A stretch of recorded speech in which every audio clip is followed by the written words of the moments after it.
আজকে আমি আপনাদের সাথে শেয়ার করব ঈদ স্পেশাল ব্লগের পার্ট 2। আশা করি পুরো ব্লগটির সাথেই থাকবেন। আসসালামু আলাইকুম, কেমন আছেন সবাই? আশা করছি ভালো আছেন।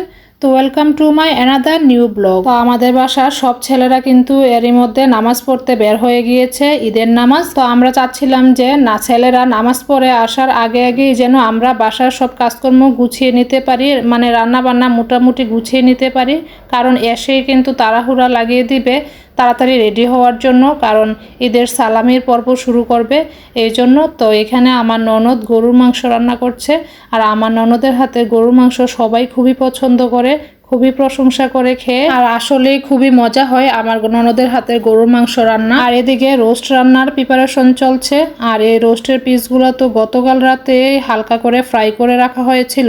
তো এখন হচ্ছে মশলাটা ভালোভাবে কষিয়ে রান্না করে নিলেই হয়ে যাবে, আর বেশি সময় তো লাগবে না।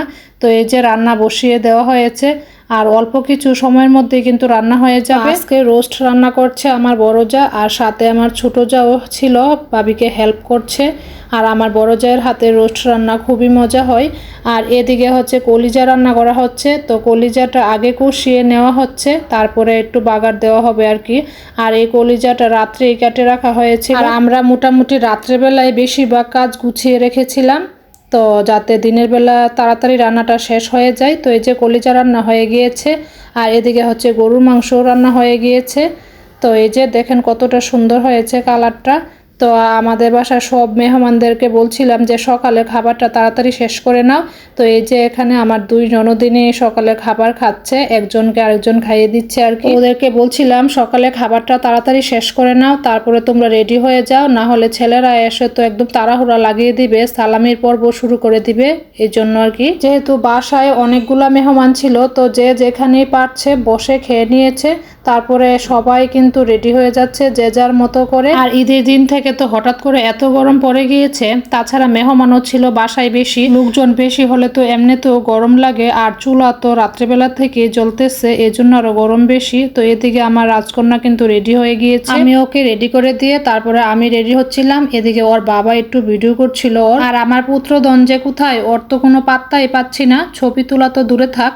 ছেলেরা বুঝে এমনই হয়, মেয়েরা সবসময়ই মায়ের কাছাকাছি থাকে। তো এরই মধ্যে কিন্তু সালামি পর্ব শুরু হয়ে গিয়েছে, বাচ্চা পার্টিদেরকে আগে দেওয়া হচ্ছে। তো আমাদের বাসায় কিন্তু সালামি বাচ্চা থেকে বুড়ো সবাইকেই দেওয়া হয়। আর এইবার তো একটু স্পেশাল বেশি, কারণ অস্ট্রেলিয়া থেকে আমার মামা শ্বশুর শাশুড়ি এসেছে, তাদের কাছ থেকেও তো সালামি নিতে হবে। তো যাই হোক, সালামি তো বড় কথা না, ঈদের আনন্দ যে সবার সাথে বাগাবাগি করে নিতে পারি এটাই সবচেয়ে বড় কথা। তারপর উত্তরা থেকে ভাইয়া ভাবি এসছে আমাদের সাথে ঈদ করবে বলে, মানে আমার বড় যা এবং ভাসুর। ভাইয়া ভাবির কাছ থেকেও তো সালামি নিতে হবে। তো এই যে হচ্ছে আমার অস্ট্রেলিয়া থেকে আসা মামাতো ভাই, ওকেও সালামি দেওয়া হচ্ছে। এই যে পরের সিরিয়ালে হচ্ছে আমার ননদ ভাতিজি সবাই লাইনে দাঁড়িয়ে আছে, ওদের পিছনে কিন্তু আমরাও আছি। আর ওই যে দেখছেন একজন ক্যামেরাম্যান মহিলা, উনি আমার বড় যা, ঢাকা থেকে এসছেন, উনিও একজন ব্লগার। এত এত মেহমান ছিল বাসায় যে একদম সালামি দিয়ে শেষই করা যাচ্ছে না। উত্তরা থেকে যে ভাইয়াটা এসছে, ওই ভাইয়া বলছে যে একদম দেউলিয়া হয়ে যাবে নাকি আজকে সালামি দিতে দিতে। আর সবাই তো খুবই হাসাহাসি করছিল, আর ভাইয়া তো খুবই মজার মানুষ, আর সবাইকে কিন্তু হাসাতেও পারে।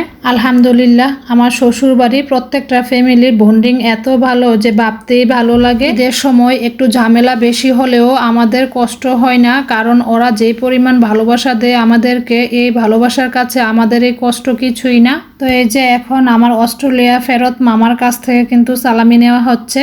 তো এইভাবে অনেকের কাছ থেকে আমরা সালামি পেয়েছি, তো সবগুলো তো আর রেকর্ড করা সম্ভব হয়নি, তাছাড়া রেকর্ড করা থাকলেও ভিডিওতে অ্যাড করা সম্ভব হয়নি, একটু বেশি বড় হয়ে যাবে বলে। তো আশা করি আজকের এই ঈদের ব্লগটি আপনাদের কাছে ভালো লেগেছে। তো যদি ভালো লেগে থাকে তাহলে প্লিজ আমার পেজটা ফলো দিয়ে দিয়েন, লাইক কমেন্ট শেয়ার করবেন। আর আমার একটা ইউটিউব চ্যানেলও আছে সেম নামে, তাসলিমা নাসরিন ব্লগ, তো আপনারা চাইলে ওইখানে সাবস্ক্রাইবও করে নিতে পারেন। আমার দৈনন্দিন জীবনের কিছু অ্যাক্টিভিটি এখানে শেয়ার করে থাকি, আশা করি আপনাদের ভালো লাগবে। তো সবাই ভালো থাকবেন, সুস্থ থাকবেন, আল্লাহ হাফেজ।